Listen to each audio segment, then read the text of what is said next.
Okey, jam pun dah tunjukkan pukul 10. So, Assalamualaikum warahmatullahi wabarakatuh. Saya Rosmawati Harun. Saya adalah pensyarah kanan di UiTM Johor Cawangan Segamat. So, hari ini kita akan berbincang sebenarnya lebih kepada perbincangan. Jadi anda boleh type apa ni komen, ya nampak tu ada Nazir Haya di situ. Hai, Waalaikumsalam. Okey. So hari ini saya akan berbincang tajuknya adalah mencari kebahagiaan keuangan. So apakah itu mencari kebahagiaan keuangan? Okey. So saya sebenarnya hanya untuk berkongsi pengetahuan saja, okey. Jadi sebelum saya pergi pada lebih lanjut lagi, okey, suka saya menerangkan bahawa kita kena, orang kata, kita ni sebenarnya terbahagi kepada mungkin tergolong dalam kategori 3 bahagian. Okey, golongan pertama adalah golongan yang cukup-cukup keperluan. Yang kedua adalah golongan yang paras-paras hidup. Dan juga yang ketiga adalah golongan yang suka berbelanja. Okey, jom kita huraikan satu-satu yang kita ni sebenarnya kategori yang mana satu, golongan yang mana satu. So, golongan yang pertama adalah golongan yang cukup-cukup je keperluan dia. So, maknanya dia hanya just nice je orang kata untuk cover dia punya keperluan asas. Seperti makan, tempat tinggal. So, kalau golongan ni pula, kalaulah dia nak menyimpan ataupun dia mahukan sesuatu, dia akan potonglah hal-hal yang tidak orang kata yang tidak perlu ni. Jadi that's how lah dia akan dapat dia punya orang kata lebihan dia tu. Okay. So jadi bagaimana selalu ini golongan ini dia boleh ataupun dia mahu mencari kebahagiaan dalam kewangan. So selalunya nasihat klise ataupun yang selalu kita dengar, nasihat yang diberikan kepada golongan ini adalah berhentilah beli minum kopi yang berharga premium contohnya, ataupun kuranglah makan dekat luar. Okay, itulah selalunya yang orang akan bagi nasihat pun. Okay. So, apa yang kita kena faham dekat sini adalah nasihat seperti ini sebenarnya tak salah pun. Okay. Dia tak salah pun sebenarnya nasihat macam tu selalunya. Sebab apa yang cuba dia nak sampaikan dekat sini adalah janganlah berlebih-lebih. Itu sebenarnya. Okey, jangan berlebih dan janganlah beli sesuatu yang tidak perlu. Itu sebenarnya orang kata dia punya intipati ya, nasihat tersebut. Jadi golongan yang kedua pula adalah golongan yang paras-paras hidup. Okey. So golongan ini selalunya dia dah tak boleh pusing ke mana lagi dah. Okey. Sebabnya semua pendapatan dia akan habis kepada keperluan asas dan keperluan ataupun sesuatu yang penting. Okey, contohnya seperti bayar hutang, makan minum, tempat tinggal, untuk petrol, untuk perubatan. Okey, dan golongan seperti ini selalunya dia tak ada wang untuk simpanan kecemasan. Okey, kalaulah ditakdirkan pada hari ini, okey, dia punya kereta dia tu, tayar kereta dia pecah ke, dia akan menghadapi masalah yang besar. Ni golongan ni. Jadi apakah nasihat yang selalu orang bagi kepada golongan ini? Selalunya adalah kontrol lah kan belanja ataupun macam mana nak mengawal belanja menggunakan kad kredit, ataupun kita bagi nasihat kepentingan adanya wang simpanan selalunya. Jadi lagi sekali, okey, nasihat seperti ini pun sebenarnya tidak salah. Okey, cuma dia adalah lebih kepada nasihat secara secara bersifat preventif sebenarnya, atau mencegah daripada terjatuh dalam golongan yang kedua ini. Okey, selalunya nasihat sebegini selalunya dah sedikit terlambat. Jadi sepatutnya, okey, dia golongan macam mana sebenarnya golongan ini boleh mencari kebahagiaan keuangan. Okey, golongan seperti ini sebenarnya dia ada sedikit tricky sikit. Sebab kita kena memahami masalah yang dihadapi oleh golongan ini dengan teliti. Jadi mungkin contoh tips yang boleh dikongsi kepada golongan ini adalah macam mana nak cari tawaran makanan yang paling murah untuk 4 orang contohnya. Okey, ataupun apakah kaedah yang untuk downsize gaya hidup contohnya, ataupun bagaimana mahu mendapat bantuan daripada badan kerajaan ataupun badan berkanun ataupun NGO contohnya. Okey, itu adalah nasihat yang pada saya adalah lebih relevan kepada golongan yang kedua ini. So kat sini kenapa saya kata kerajaan ataupun badan berkanun ataupun NGO? Okey, bukannya institusi keuangan. Okey, kerana apa yang anda harus faham adalah buat hutang untuk bayar hutang adalah tindakan yang tidak dinasihatkan. Okey? Dengan mengambil kira interest yang kita kena bayar dalam jangka masa yang panjang. Itu sebenarnya. Okey, so orang kata gali lubang tutup lubang itu tak menyelesaikan masalah untuk golongan ini sebenarnya. Itu adalah salah faham yang sangat besar. Okey. So jika anda menghadapi masalah hutang yang sangat serius, okey, tambah-tambah dalam keadaan sekarang ini, jangan diam, jangan lari sebab agensi seperti KPK ada untuk membantu. So jangan malu atau takut untuk meminta bantuan dari pihak yang sebegini. Okey? So itu adalah golongan yang nombor 2. Okey. Bagaimana pula dengan golongan nombor 3? Golongan yang suka berbelanja. Okey, itu adalah golongan nombor 3. Ini adalah golongan orang kata ini adalah satu golongan yang dia praktis besar periuk, besarlah geraknya. Itu adalah this golongan, okey? So golongan ni sebenarnya dia tak pernah cukup pun kerana masalah dia orang ni sebenarnya dia ada masalah sindrom sindrom feel good. So sebenarnya kalau diikutkan, kalau golongan nombor 1 dengan golongan nombor 2, okey, sebenarnya golongan tu boleh ditolong lagi. Tapi golongan yang ketiga ni, okey, dia tak boleh tolong lagi dah. Melainkan diri sendiri sahaja. So dia kena buat sesuatu sebab sebenarnya golongan ni dia memang dia suka shopping. Itu sebenarnya. So hanya dia sahajalah yang boleh membantu dirinya sendiri. Okey? So anda sebenarnya dari golongan yang mana satu? 1, 2 ataupun 3. So jawab dalam hati dan tak perlu jawab tak perlu beritahu pada saya apakah anda golongan tersebut. Okey? So sebenarnya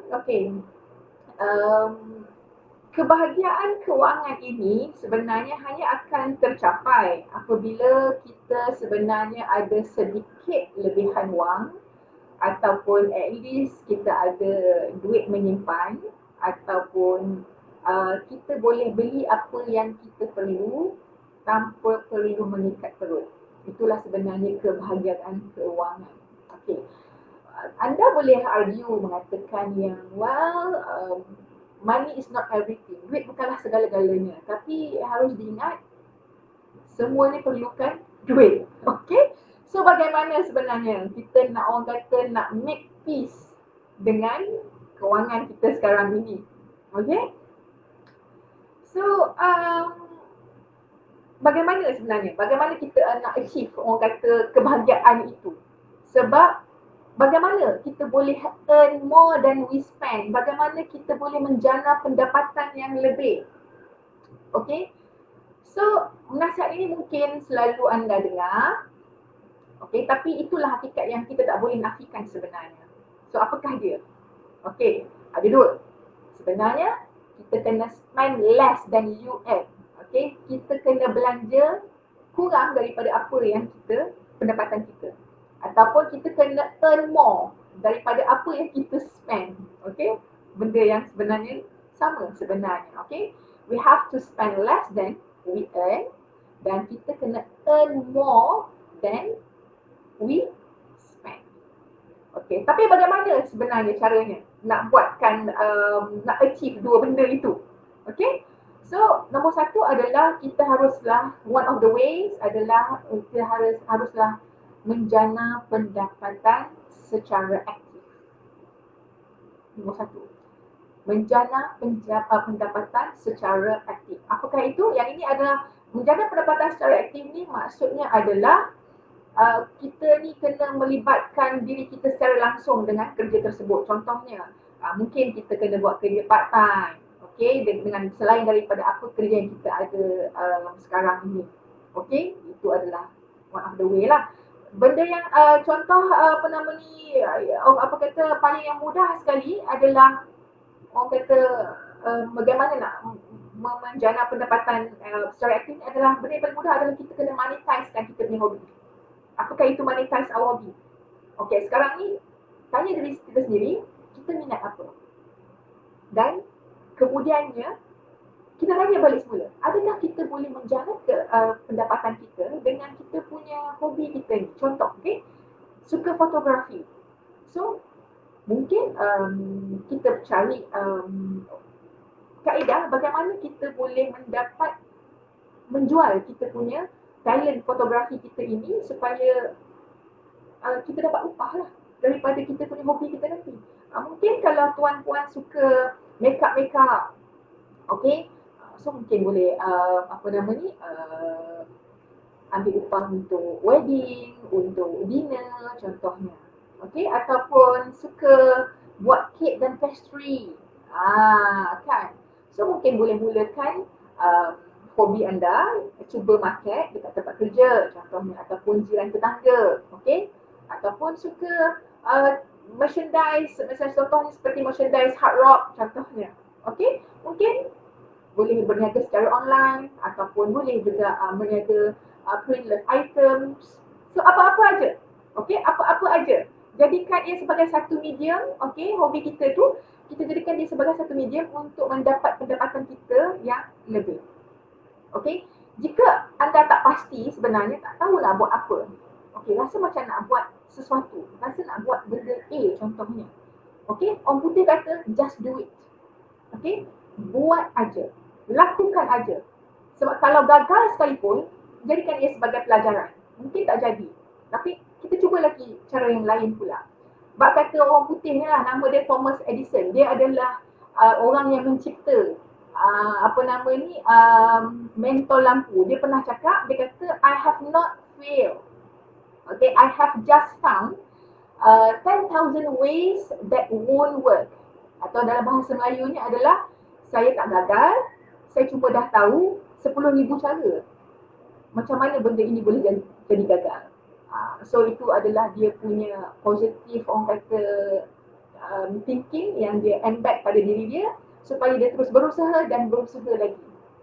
So itu adalah cara pendapatan secara menjana pendapatan secara aktif. Okey. Cara yang kedua adalah menjana pendapatan secara tidak aktif. Maksudnya ini adalah benda yang bertentangan, opposite dengan yang pertama tadi. Okey, iaitu kita tidak terlibat secara langsung dalam menjana pendapatan tadi. Contohnya adalah seperti kita melabur dalam saham amanah contohnya. And then mungkin kita boleh simpan kita punya wang kita dekat dalam fixed deposit, okay, mutual fund, okay, sewa hartanah. Macam sekarang ni contoh harga emas sudah murah, so mungkinlah kita boleh beli emas contohnya. Ataupun kita boleh beli mata wang asing contohnya. Okay, so harus ingat kalau kita rasa kita nak menyimpan dalam fixed deposit, okay, fixed deposit adalah simpanan tetap, okay, kita kena study dululah, okay, benda-benda yang macam tu, kita jangan main ikut trend aja, kita kena tengok, kita kena buat kajian kita sendiri. Contohnya macam katalah ada pendapat yang mengatakan kalau nak simpan dekat dalam simpanan tetap, interest yang ataupun faedah ataupun keuntungan yang diberi tu mestilah lebih, tak kurang daripada 3%. Sebab simpanan yang jenis macam ni atau dia selalunya dia ada admin cost, okay. So kita kena consider, kita kena study the market. Okay, kita kena tengok bank yang offer. Okay, so kita jangan main kerja je lah, senang cerita. Okay, ataupun jika kalau contohnya kalau kita adalah sole breadwinner, sole breadwinner adalah pencari nafkah tunggal contohnya. Okay, wajib untuk anda semua mengambil life insurance kerana dia adalah satu garanti untuk orang yang kita tinggalkan nanti. So sebenarnya topik pendapatan secara tak aktif ni sebenarnya sangat luas sebenarnya. Okey, dia macam-macam cara kaedahnya. So mungkin kita boleh bincangkan lagi pasal menjana pendapatan aktif dengan tak aktif ini di forum yang lain pula ya. Katakanlah tuan-tuan dan puan-puan semua, katalah dah kata bagi tahu pada saya, okey, saya ni sebenarnya dah buat semua benda tu, ataupun saya dah buat 3 kerja dah sekarang ni, tapi still tu pangah-pangah hidup. Okey, so kalaulah begitu, kita kena audit diri kita balik semula.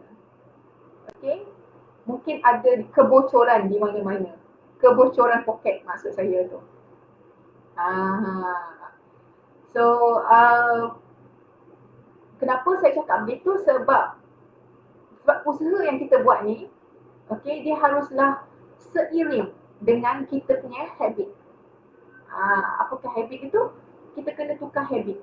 Mungkin ada habit kita tak kena dengan apa yang kita dah usahakan. Okey, dah buat kerja 3, dah menjana sepatutnya itu hari, katalah let's say lah pendapatan bulanan adalah minimum, saya ambil minimum 1,200. Dah buat kerja part time semua tu dah dapatlah menjana 3,000. Tapi masa 1,005 itu hari, paras hidung. Dah ada 3,000 pun, paras hidung. So audit, what went wrong orang kata. So, macam mana kita nak audit diri kita sendiri, ataupun macam mana kita nak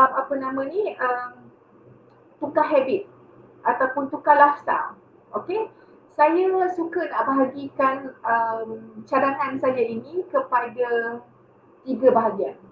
Okey, satu adalah tahap senang, tahap sederhana dan tahap susah. Okey, kita pergi satu-satu dulu. Okey, alright. Tahap yang senang adalah paling senang lah orang kata untuk cara kita menjana lebihan wang pendapatan kita ni adalah bawa bekal pergi kerja. Okey, tak sempat masak waktu pagi, malam masak lebih sikit.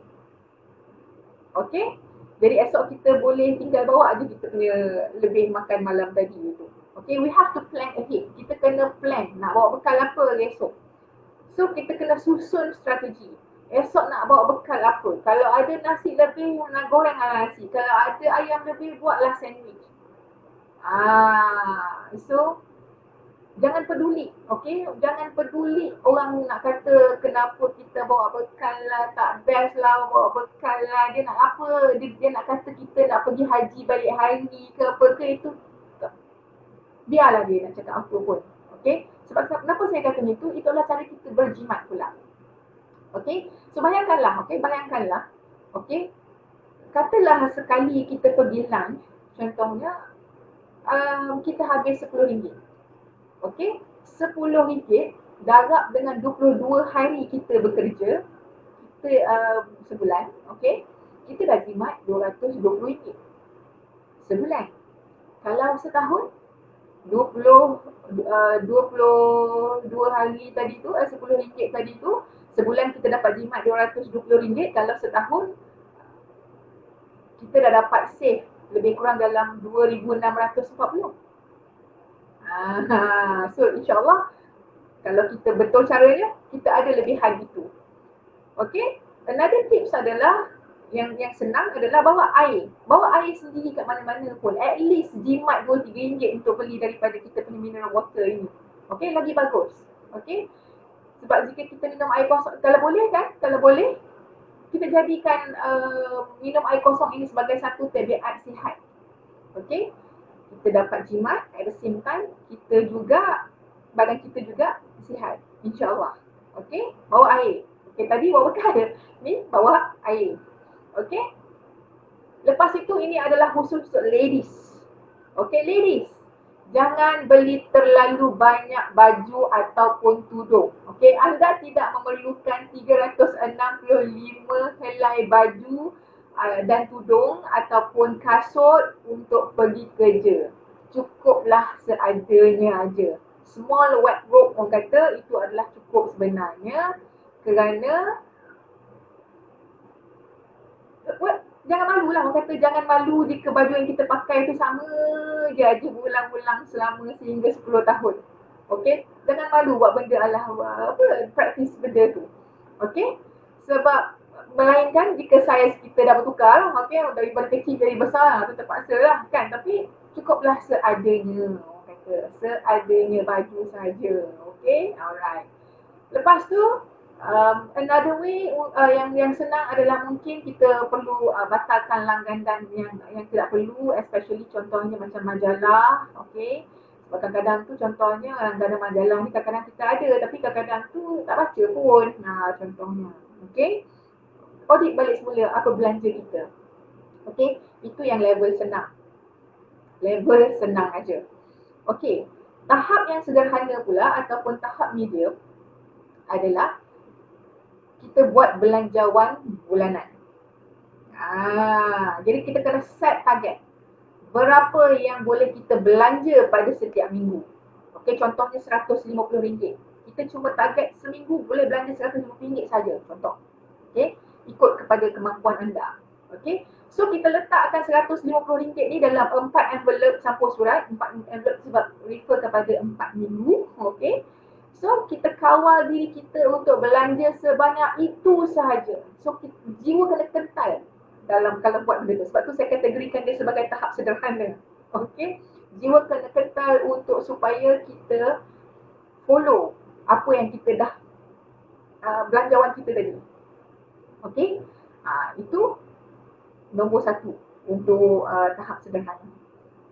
Nombor 2, belajarlah baking ke, belajar masak ke, belajar lah, especially bukan untuk dijual sekalipun lah kan, tapi cukuplah untuk kita makan ataupun anak-anak makan. Okay, at least jimatlah sikit kat situ, sambil-sambil mungkinlah kita boleh kita boleh belajar sama-sama dengan anak, kita akan ada aktiviti berkualiti dengan anak, at least belajar sama-sama, masak sama-sama, makan sama-sama. Okay, so at least lah kat situ pun kita boleh membuat penjimatan. Okay, yang ketiga adalah kita haruslah elakkan membayar interest atau faedah bank menerusi kredit kad. Okay, so macam mana pula kaedahnya yang itu? Okay, senang cerita, jangan guna kredit kad kalau kita sendiri tahu yang kita tak mampu nak settlekannya nanti pada hujung bulan. Okay, kalau lah let's say, saya belanja ni sebab hujung bulan nanti saya akan dapat bonus. Kalau harap-harap macam tu pun jangan sebenarnya. Takut nanti kita harap dapat 3 bulan bonus, tiba-tiba langsung tak dapat. So macam mana? So tak boleh juga sebenarnya benda tu. So senang cerita saya kata lebih baik jangan guna kredit kad itu kalau kita pasti, kalau kita orang kata kalau kita pasti kita boleh settlekan di hujung bulan nanti bila dah dapat gaji, okey, bolehlah guna. Okey, tapi kalau rasa macam nak bayar sikit aja ataupun nak bayar minimum aja, lebih baik jangan. Okey, dalam bahasa mudahnya, kalau tak ada duit, jangan belanja. Elakkan guna kredit kad sebab itu sebenarnya akan membebankan kita di hujung bulan ataupun apabila dia makin lama kita punya hutang kita tu bertambah. Okey, interest yang kita kena bayar itu pun akan bertambah mengikut kita punya hutang itu. So benda tu akan membebankan kita lah suatu hari nanti. Okey, so kalau boleh elakkan. Okey, So another cara penjimatan adalah menggunakan kemudahan cashback seperti kad royalty. Kemudahan ini banyak ditawarkan oleh bank ataupun pasar raya hyper besar ni, seperti contohnya macam Tesco, Aeon, okey. Kita belanja dia bagi cashback contohnya. Okey, contoh yang saya tak tahu bank lain lah. Tapi yang saya tahu contohnya macam Maybank, kalau kita pakai QPay tu, kalau katalah you spend dalam RM80, mungkin dia dapat payback RM8 immediately contohnya. Itu okey. Okey. Sebab kita maksimalkan kemudahan yang telah diberikan kepada kita itu. Okey. Yang seterusnya. Okey, yang seterusnya adalah ni yang paling susah sebenarnya, tapi masih lagi dalam kategori media. Okey. Bahasa Inggeris dia adalah delay purchase. Delay purchase ini maksudnya adalah menangguhkan pembelian. Okey, nasihat ini sebenarnya sangat sesuai kepada golongan milenial. Okey, sebab kajian ada menunjukkan setiap 10 kali kita pergi ke shopping mall ataupun pergi ke kedai, okey, golongan ini akan membuat 3 pembelian yang tidak dirancang daripada tempat pembelian. Okey. Biasa dengar tak benda tu? Contohnya sebenarnya kita nak pergi kedai nak beli kicap je. Tapi bila balik macam-macam yang kita bawa balik. Itu adalah orang kata impulse punya purchasing. Okey. So benda itu sangat berbahaya kerana kenapa saya kata sebab dia sangat mudah sebab dia boleh membocorkan poket kita. Okey. Menurut kata seorang researcher ni, nama dia adalah siapa nama dia? Thomas Davis, kalau tak salah saya nama dia. Okey, untuk elakkan tabiat ini, okey, kita kena tangguhkan dulu selama 30 hari kita punya niat untuk membeli itu, especially kalau barang itu adalah barang yang mahal. Okey, so macam mana kita nak menangguhkannya? Okey, apa yang dia suggest adalah dia suruh kita tulis dulu. Tulis, contohnya nak beli A lah contohnya. Tulis kat atas kertas apa benda barang tu, berapa harga dia, kat mana nak beli. Okey, lepas tu kertas ni tadi ni, okey, kita letak dekat tempat yang kita senang nampak. Dekat fridge ke, dekat cermin muka ke. Tampalkan dekat situ selama 30 hari. So dalam masa yang 30 hari tadi tu, pada masa yang sama ni tadi ni, okey, kita mungkinlah orang kata boleh lah riki-riki kat mana lagi tempat yang murah ataupun ada ke gantian pada benda ini sambil-sambil tu. Jangan beli immediately senang cerita. Itu impulse punya spending ni tadi tu. So dalam masa selepas 30 hari itu, okey, dan selepas 30 hari itu kita tanya balik semula perasaan kita. Okey, kita audit balik semula kita punya perasaan itu. Adakah perasaan membuat-buat nak beli barang itu masih lagi sama? So kalau lah orang kata dia punya perasaan kita macam dah tak ada, so maknanya tak perlulah kita beli. Okey, tak perlulah kita beli. Selamatlah kita punya duit kita. So gitulah dia punya orang kata taktiknya yang Thomas Davis ni cadangkan. Okay, delay purchase. Alright, okay, itu adalah tahap media. Okay, cara kita untuk berjimat. Okay, tahap yang ketiga adalah tahap susah, very hard. Orang putih kata. So, apakah itu yang susah? Penjimatan cara yang susah. Nombor 1 adalah potong aja apa-apa peralatan ataupun aplikasi yang kita jarang guna. Okey? Ataupun contohnya kabel TV berbayar. Okey? Kadang-kadang tu kita sendiri komplain. Kita tak ada masa nak tengok. Tapi masalahnya kita punya channel ni bayar penuh ni. channel penuh. Semua channel ada. Kan? So, senang cerita, uh, potong aja dan mungkin anda boleh subscribe kepada channel yang lebih murah. Contohnya macam banyaklah sebenarnya kan contoh seperti Netflix ke, contoh macam orang kata Netflix, apa lagi kat YouTube pun kadang-kadang ada juga cerita yang kita boleh tengok kan. Kita perlu kita just tengok aja dekat channel yang lebih murah banding dengan yang lain. Okay? Lagi cerita apa ni yang tahap yang lagi apa orang kata susahnya adalah maybe tak payah guna kereta pun. Tapi benda ini, tapi boleh ke kan? Orang kata boleh ke? Tak perlu guna kereta. Kalau lah anda berada di bandar besar, contohnya seperti di Johor Bahru, contohnya kan ada banyak public transport, ada Grab semua itu adalah mungkin salah satu cara lah, okay? Untuk reason mungkin kita tak perlu pakai kereta, contoh, okay, saya kata contoh aja, contoh. Tapi kalau lah kalau macam kat KL dia ada LRT, monorail semua tu kan, so kalau ikutkan kereta pun tak perlu pun sebab kereta kan considering maintenance semua tu mahal contohnya. Okay, saya kata contoh. Tapi kalau lah tuan-tuan dan puan-puan berada di Jermentah kat tempat saya duduk sekarang ni, kereta tu keperluan lah kan. Tak boleh tidak. Okay. Alright. So, um, another thing yang kita boleh consider untuk perkhidmatan ada mungkin kita boleh consider untuk mungkin bercucuk tanam. Okay. Kalau ada ruang. Okay, contohnya sekarang macam sekarang cili mahal kan. So, kita tanamlah cili. Kan? Contohnya. Okay.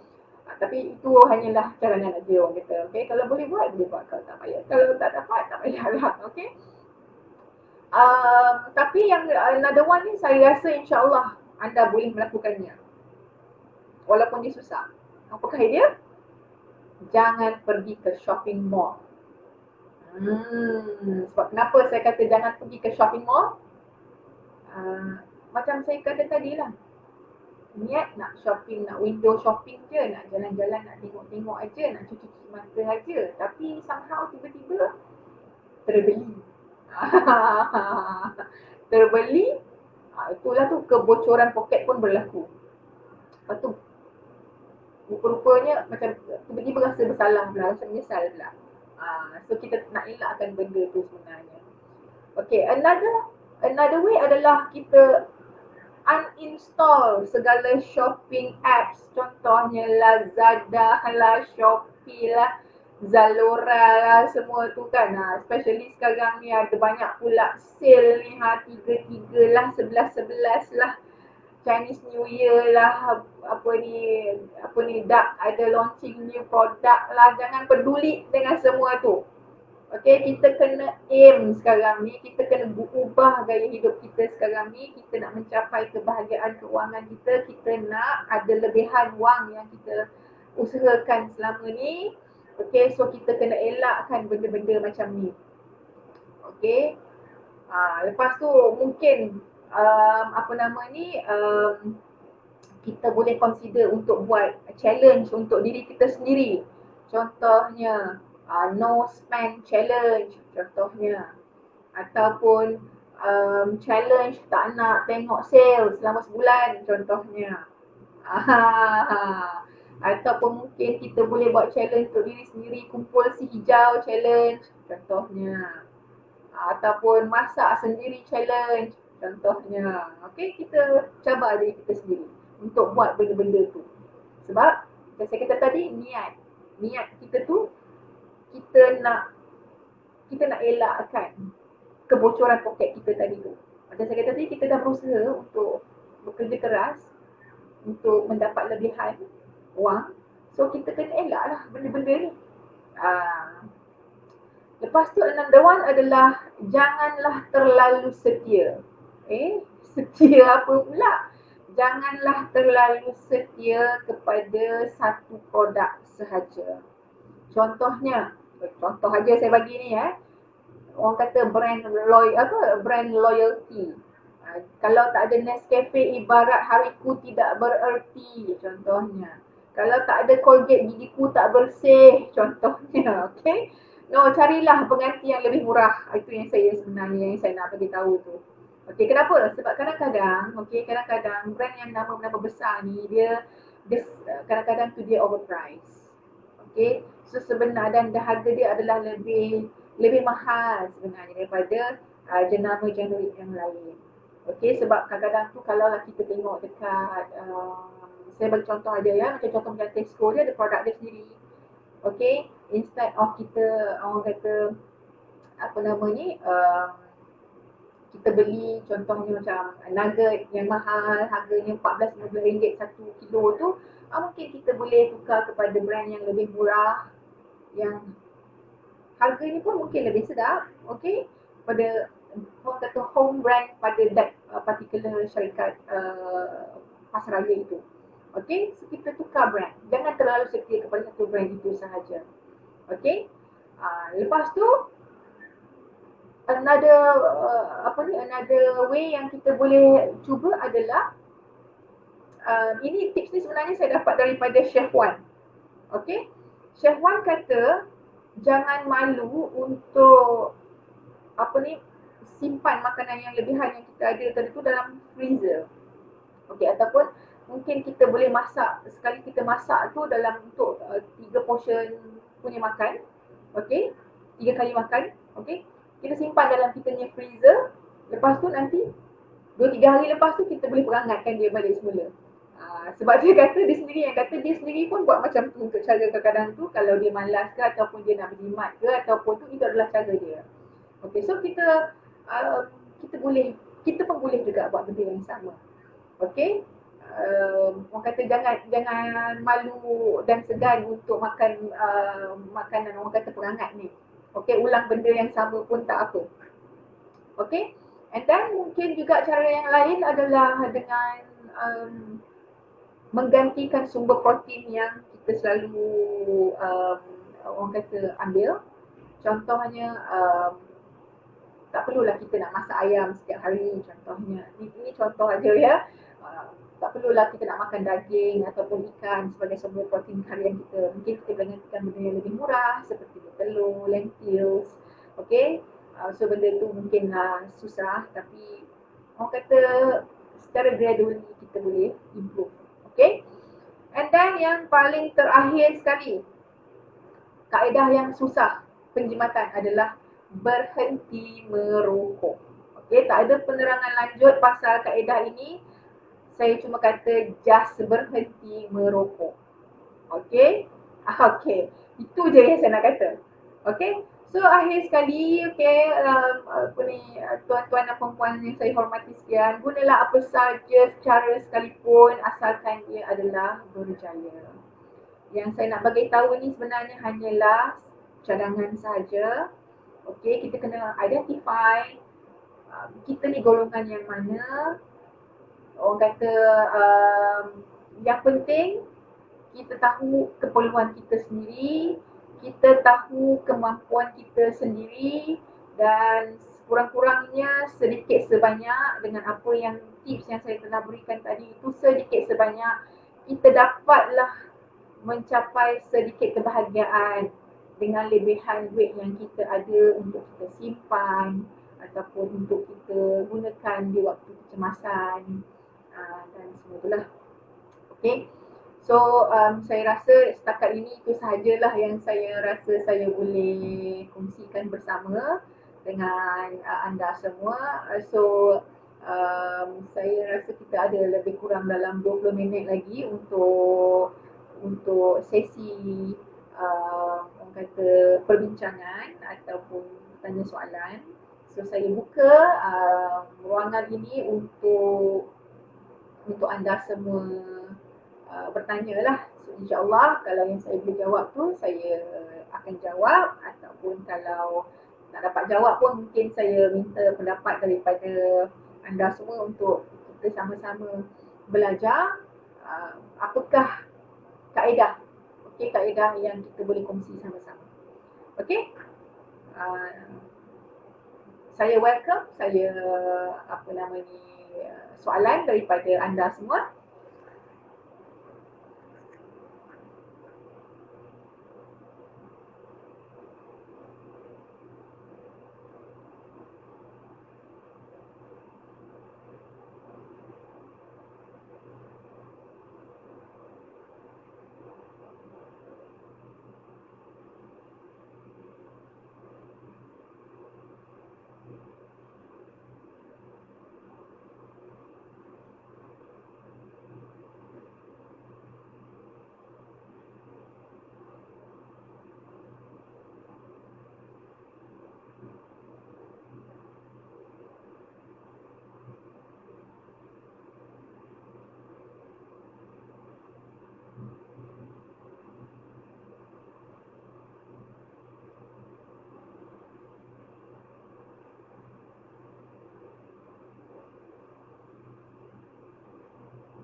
Okey. Saya bacakan komen yang ada dekat tepi ni. Oh, perasan dekat sini. Ha? Okey, okey, okey. Waalaikumsalam. Nur Hazika, Farah Sharif, Min Nurdin. Okey, terima kasih kerana apa ni sudi mendengar. Okey. Nurulillah Johari, Waalaikumsalam. Nizam Ghazali, Waalaikumsalam. Okey. Okey. Lila Johari, hai semua. Apa nama ni? Hazurin. Okey, betul Lila Johari, jika tak dapat menambah pendapatan, kita kurangkan perbelanjaan. Oh, betul, betul, betul, betul. Okey. Piam. Kak Amir Taufik, Waalaikumsalam. Maria Hadi, Waalaikumsalam, salam sejahtera. Sofawati, RPWJ, Waalaikumsalam. Okay, passive income, yes, passive income adalah something yang kata yang kita boleh start sikit-sikit. Macam contoh macam kata tadi, macam beli gold lah sekarang kan. Macam benda tu kan, macam orang kata tengah apa ni, gold tengah murah sekarang ni, emas. Okay, Raja Azrin, Raja Ahmad, hai. Maria Hadli, betul, especially masuk kedai Eco. Dia mentang-mentang lah harga dia murah kan. Ambil, anak ambil, tengok-tengok harga dah RM30. Okay, harga dia RM2 je sebenarnya. Okay, so kalau lah boleh dielak, jangan tengok lagi dah kedai Eco tu. Okay, Muhammad Saleh Khalil, Waalaikumsalam. Hairi, Waalaikumsalam. Wow, jauhnya. Kuala Kangsor. Okay, alright. Hanim, Assalamualaikum. Waalaikumsalam. Lila Johari. Mohon pencerahan dan pendapatan tentang simpanan melalui pinjaman, contohnya ASB. Okey, untuk ASB ni, okey, macam contohnya macam pinjaman ni, okey, pinjaman ni sebenarnya dia ada dua jenis. Satu adalah orang kata good loan dengan orang kata hutang jahat dengan hutang baik. Okey. Kalaulah contoh hutang baik, contohnya ASB tadi. Itu adalah contoh hutang yang baik sebab kita aim sebenarnya kita akan dapat dividen at the end of the year tu kan, kita akan dapat dividen, tak kisahlah 3% ke 4% ke, tapi kita tahu kita apa nama ni kita tahu kita akan dapat sesuatu di ujungnya nanti. Okey, dan kita buat pinjaman because of kita nak dapat orang kata sijil ASB itu. Itu adalah hutang yang baik. So, boleh teruskan. Okey. Tapi kalaulah contohnya contoh hutang yang tak baik adalah loan pinjaman pinjaman peribadi contohnya. Okey. Sebab melainkan kalaulah tujuan hutang peribadi tu kita gunakan untuk macam ada orang dia macam dia mungkin dia dah study dulu ke, let's say lah dia pinjam RM50,000 hutang peribadi dan digunakan RM50,000 itu masuk dalam ASB contohnya. Okey, itu bagus. Tapi kalaulah pinjam hutang peribadi RM50,000 tapi lepas tu tak tahu mana pergi duit tu, tak bagus lah. Maknanya kita tetap bayar mungkin 10 tahun, 20 tahun. Okey, tapi duit tu tak tahu pergi mana. So itu adalah dikonsider sebagai hutang jahat sebenarnya. Okey. ASB loan dan pergi haji dan umrah menggunakan duit pinjaman peribadi. Okey, benda ni sebenarnya adalah orang kata dia adalah delicate sedikit. Okey. Dia sangat delicate kerana kenapa ya nak menggunakan pinjaman peribadi untuk pergi ke haji?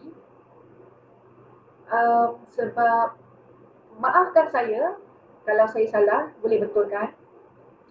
Sebab kalaulah sampai kita terpaksa menggunakan pinjaman peribadi untuk pergi haji, itu dikirakan sebagai kita tak mampu kot, saya rasa. So, kalau boleh elakkan lah, kalau boleh elakkan. Okey, kita kalau boleh kita gunakan nak pergi haji ni guna duit yang kita simpan sendirilah. Okey. Tapi benda tu mungkin kena tanya kepada orang yang lebih pakar lah. Mungkin saya bukan orang yang mungkin kena tanya kepada agamawan kita lah. Okay. So saya tak nak komen further on that lah. Okay. So Puan Noraini Ismail, Doktor sendiri personally prefer kaedah yang bagaimana untuk gandakan duit simpanan? I like that question. Yeah, saya sebenarnya ada macam-macam medium penyimpanan dan menjana pendapatan. Okay. Personally saya ada menyimpan apa ni orang kata saya ada membuat passive income. Okay. Apa ni mengambil kira kekangan masa yang ada kepada golongan-golongan macam kita ni ya Puan Noraini. Kadang-kadang tu nak buat nak orang kata nak generate active income tu sangat orang kata susah dengan time limitation. So saya akan menggandakan wang simpanan saya dengan menggunakan passive income. Contohnya adalah ASB lah, simpanan dalam ASB. Ataupun dalam tabung haji. Sebab tabung haji pun, even tabung haji, dia punya dividen dia pun tinggi juga. Okay. Simpanan dalam bentuk gold tu saya tak pernah cuba. Okay, sebab saya tak habis, orang kata tak habis study lagi lah pasal gold ni sebenarnya. Okay, sebab dia tak semudah yang kita tengok pun sebenarnya. Mungkin kita consider macam mana kita nak jual balik, berapakah fee yang kita kena apa nama ni, kita kena bayar apabila kita nak jual balik semula-semula tu. So benda tu kita kena study dengan lebih mendalam lah. Tapi boleh je kalau puan abang kata nak mencuba kaedah begitu. Okey, tetapi secara personally saya lagi prefer simpan duit kat dalam ASB dan tabung haji lah orang kata. Okey. Orang kata jangan orang kata dah simpan tu janganlah dikoyak-koyak pula. So kalau boleh kita biar kita tengok kita punya simpanan kita ke compound dulu. Okey. Alright, Dr. Faridah Najuna, hi. Wan Haslin Azhar nak shopping tiga-tiga boleh tapi kena make sure tabung-tabung belanja lain dah diisi dan ada lebih boleh shopping betul. Okay. Nur Ariana, terima kasih. Okay, alright. So macam saya kata dah sekarang ni tiga-tiga ni, sale tiga-tiga ni dah datang ni. Okay, so macam mungkin boleh apa ni apply apa yang saya cadangkan. Okay, stick to our budget. Okay. Kalau let's say lah minggu tu hanya kita 150 yang kita boleh belanja, RM150 sahaja. And then sebenarnya untuk menyimpan ini sebenarnya orang tua-tua sebenarnya dah lama dah apa orang kata apa ni orang kata dia dah lama dah pesan pun. Okey, apa yang dia kata? Dia kata simpan dulu baru belanja. Yang mana memang betul pun. Okey. Dapat duit gaji ataupun dapat duit upah, okey, kita simpan dulu. Berapa banyak kita nak simpan? Okey, let's say lah memang kita nak simpan sebanyak RM500 sebulan contohnya. So simpan dulu 500 tu dan lebih itu barulah kita boleh belanjakan pada benda yang perlu sahaja. Okey. Dia bukannya belanja dulu ada lebih baru simpan. Kalau buat macam cara macam tu memang takkan menjadi itu yang jadi simpanan tak ada tu. Okey, sebab kita rasa lapang baru kita simpan. Itu adalah cara yang salah. So apa yang orang terdahulu punya pesanan tu sebenarnya adalah sangat betul sebenarnya. Okey. Alright, ada lagi apa nama ni sharing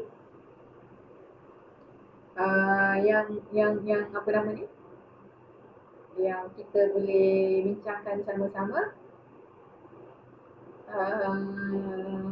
Okay. Sama-sama Puan Noraini Ismail, Nora.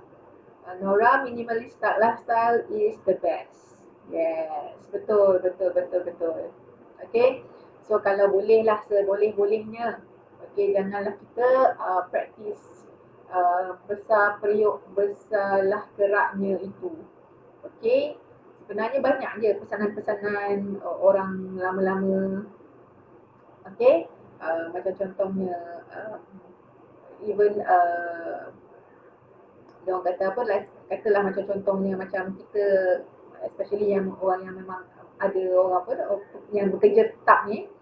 Kalau bekerja tetap ni dia kadang-kadang setiap tahun tu dia ada increment kan.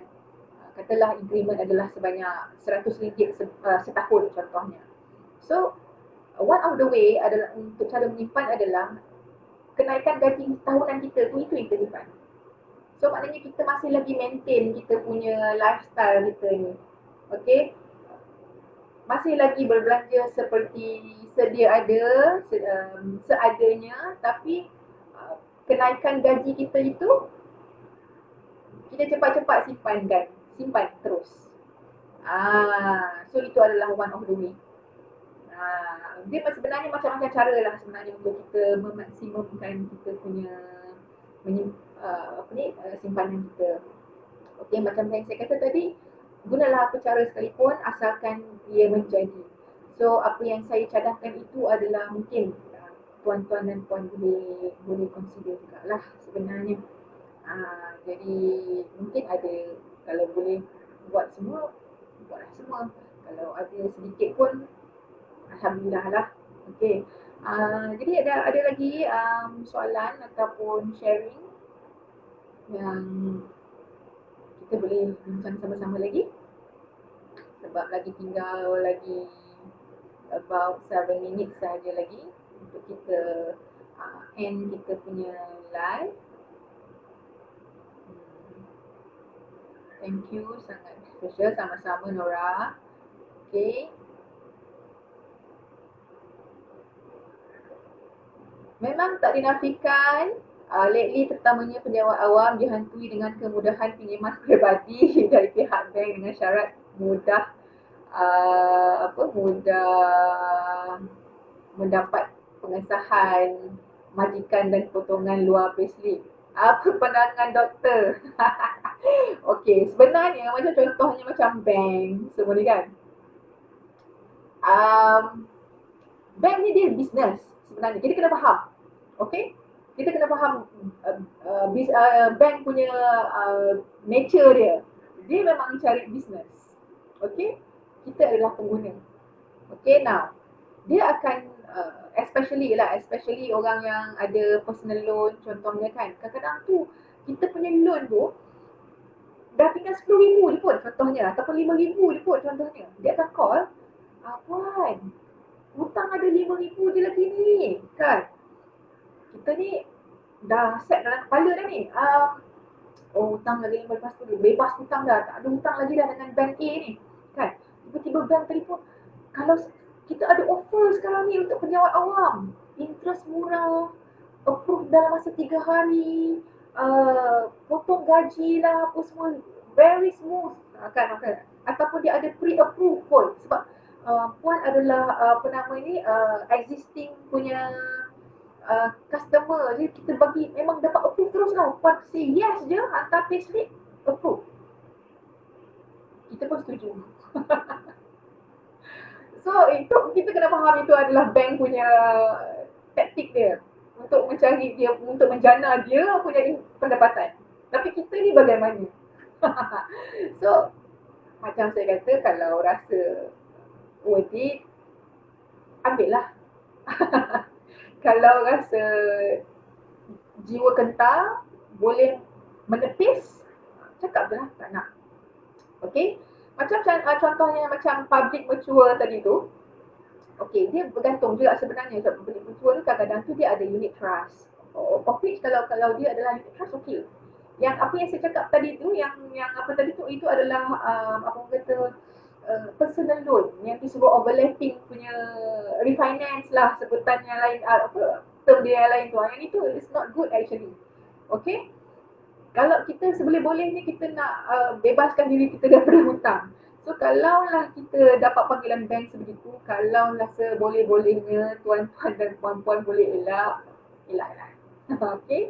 Melainkan kalau memang dah ada bajet besar, duit dan terlebih ke apa ke, duit apa ni, simpanan peribadi tu nak masuk dalam tabung haji ataupun nak masuk dalam orang kata masuk dalam apa ni, ESB, lepas tu tak nak keluarkan lagi, itu tak apalah. Okay, tapi kalau beli unit trust ke ataupun beli macam public mutual ni, kadang-kadang ada public goal kan, okay lah. Okay, so kena consider sama ada is that a good hutang baik ataupun hutang jahat. Okay, kurangkan menggunakan credit card untuk berbelanja boleh juga. Betul, saya juga setuju ya, PM Kamil. Macam saya kata tadi lah, okay, kita hanya belanja apabila kita tahu kita mampu membayarnya. Okay, boleh guna credit card, pakailah guna credit card, tapi make sure hujung bulan bayar habis. Okay, belanja RM1,000 menggunakan credit card, gunalah. Sebab kadang-kadang credit card ni dia bagusnya adalah dia ada point. Kita boleh collect point. Okay, tapi make sure kita kena langsaikan dia bila dapat gaji nanti. Okay, sebab kenapa? Sebab kita tak nak kita diganggu oleh interest apa tadi yang akan compounding apabila kita tak lunaskan dia hujung bulan. Okay, adakah tangguhkan pembelian sama seperti kita main kutu? Okay, main kutu ni pun sebenarnya adalah satu delicate punya question.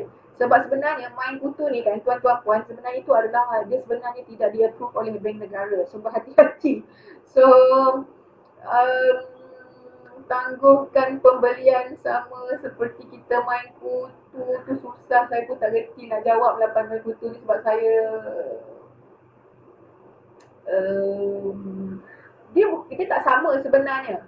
Okey, sebab main kutu ni adalah macam contoh kalau nak beli noksa contohnya kan. Okay, main kutu 10 orang bayar RM200 sebulan, nanti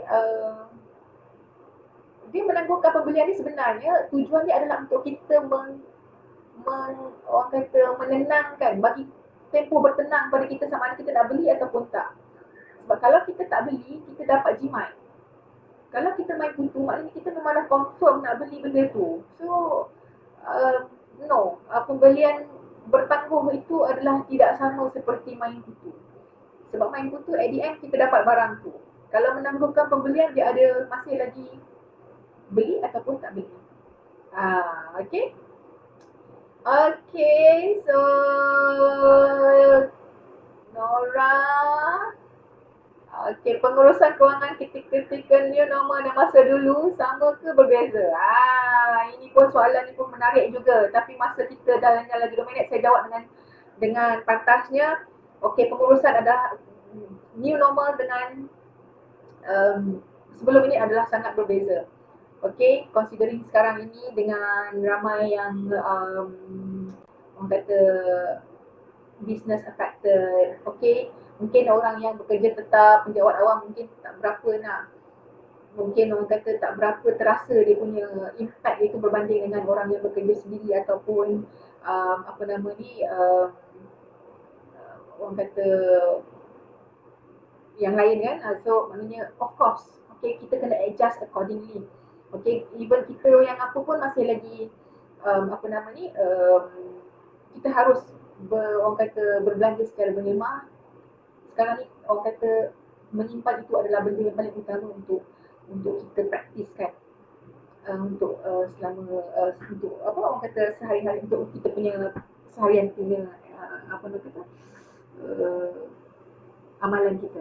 So itu sahaja tuan-tuan dan puan-puan sekalian, terima kasih atas segala komen dan juga apa namanya interaktif antara itu. Saya sangat happy dengan apa nama ni perbincangan ini. So harapnya kita berjumpa lagi. So terima kasih. Assalamualaikum.